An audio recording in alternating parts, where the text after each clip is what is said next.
तो नमस्कार प्रणाम दोस्तों। आइए बात करते हैं भोजपुरी के superstar trending star hit machine Khesari Lal Yadav ji को लेकर।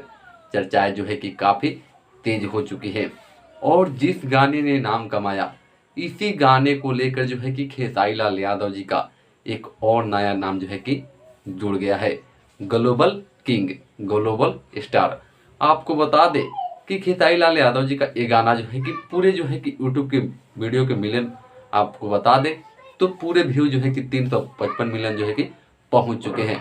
और वहीं इस गाने के राइटर प्रकाश बारूद जी को जो है कि 1 लाख रुपए इनाम देने का जो है कि ऐलान भी हो चुका है और शायद मिल भी चुका है उनको। आपको बता दें कि वही इस गाने को अभी भी ग्लोबल म्यूजिक सेक्शन में 1 नंबर पर ही ट्रेंड कर रहा है, जो कि भोजपुरी इंडस्ट्री के लिए काफ़ी जो है कि बहुत ही खुशी की बात है। लेकिन दोस्तों आपको बता दें कि खेसारी लाल यादव जी के एक गाना जो है कि पूरे विश्व में एक अलग ही हाई लेवल का पहचान बनाया, जिसको लेकर जो है कि चर्चाएं काफ़ी तेज हो चुकी हैं।